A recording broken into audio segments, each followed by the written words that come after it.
It was a new day, a fresh start.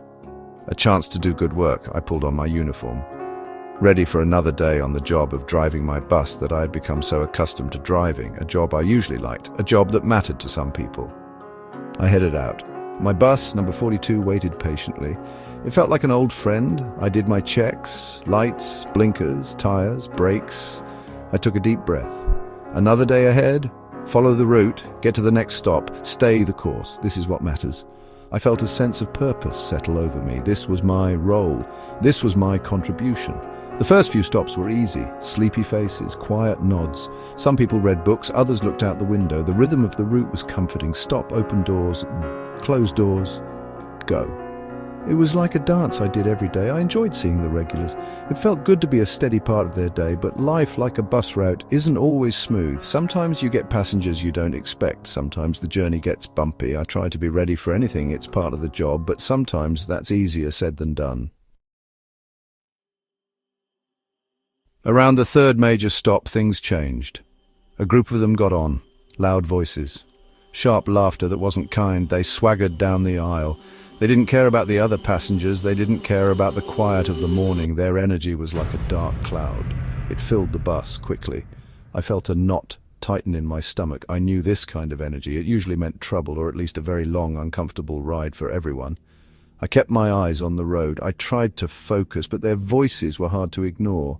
The comments started softly, muffled snickers, then they got louder, pointed, aimed right at me. Look at this driver, can't even drive straight. What a loser. This driver is a joke. The words were like darts, each one pricked. I gripped the steering wheel tighter. My knuckles turned white.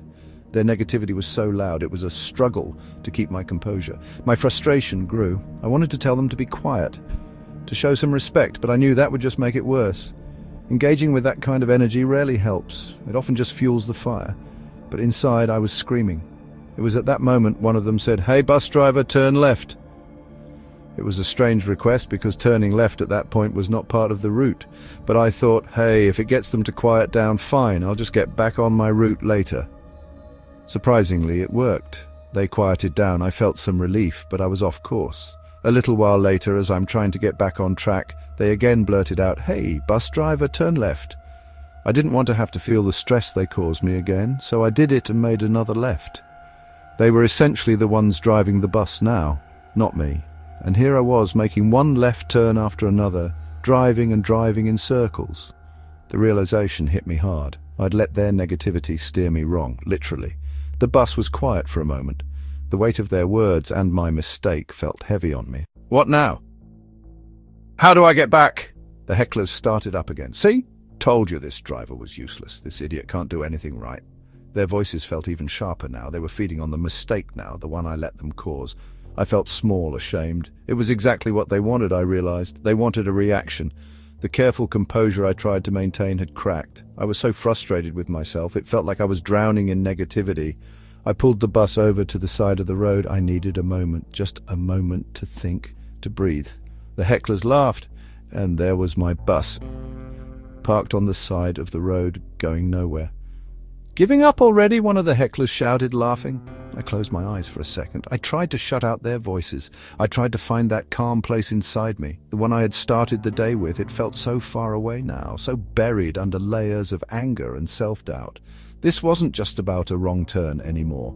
This was about letting the ugliness of the hecklers define my actions. This was about losing myself and giving my power to them. It was a lonely feeling, even on a bus full of people. Then I heard a different voice, a quiet voice. "It's okay, driver," a woman said gently. "Everyone makes mistakes. You'll find the way." I opened my eyes. She was looking at me, not with judgment, but with kindness, with understanding. Her small smile cut through the noise. It reminded me that not everyone on the bus was a heckler. There were good people too. Her words were simple, but they were powerful. A moment of grace. It was like a light switch flicked on in my head. Why was I giving so much power to the loud negative voices? Why was I letting them dictate my mood, my actions, my route? They didn't deserve that. My job wasn't to please them. My job was to focus on the others, to get my passengers, the ones who appreciated the ride, to their destinations, to stay true to my purpose, to stay the course. That was who I was, not this flustered, angry person the hecklers were trying to create. I took another deep breath. This time it felt different, calmer, more centered. I looked in the rearview mirror. I saw the hecklers still smirking and mocking, their hurtful comments towards me still as loud as before, but the power it had over me felt less. I thought of the other passengers and noticed that there were those who were offering quiet, supportive looks. I made my decision. I would not let the negativity win. I would not stay lost driving in these circles. I would find my way back. For them, for myself, it was time to take back the wheel in every sense of the word. Finding the way back to the main route wasn't easy. It took a few careful turns, some backtracking. The hecklers continued their commentary, but their words seemed to bounce off me now. I was focused. I was on a mission. My mission was the route. I focused on my goal of just getting to my next stop. I focused on the flow of traffic, the clouds passing, on the gentle hum of the engine. It was about being present. It was about choosing where to put my energy. I chose the road ahead and getting to my next stop. As we got back on the familiar route, a sense of relief washed over me. And something else too, a quiet pride. I hadn't let them break me. I had faced the ugliness. I had stumbled, but I had gotten back up. The hecklers were still there, of course. They hadn't magically disappeared. But they were just background noise now. Their power was diminished because I had stopped feeding it with my attention and my anger. We reached the final stop. The hecklers grumbled as they got off. They didn't get the satisfaction they wanted. I watched them go. Of course, there will be other difficult passengers in the future that I'll have to deal with again, but I know they are not the only passengers I will have on my bus, and I can focus on the others, the ones who said thank you, the ones who offered a smile. Driving this bus, I realized, was a lot like navigating life. There will always be unruly passengers. These negative, intrusive thoughts that can flood into the bus of your mind. These difficult thoughts, beliefs, and painful memories that can throw you off course. But the key is to keep your hands on the wheel. To remember your route, your values, getting to the next stop, your next life goal. Resisting the urge to turn left by engaging in unhealthy coping strategies for your negative thoughts like isolation, substance abuse, or acting out, which just leave you feeling like you're going nowhere in circles. Focus on the other passengers and reaching out to available support systems like friends, family, therapy, or other healthcare providers to help you stay on track. Allow the unruly passengers of negative thoughts to be, and they will pass in time.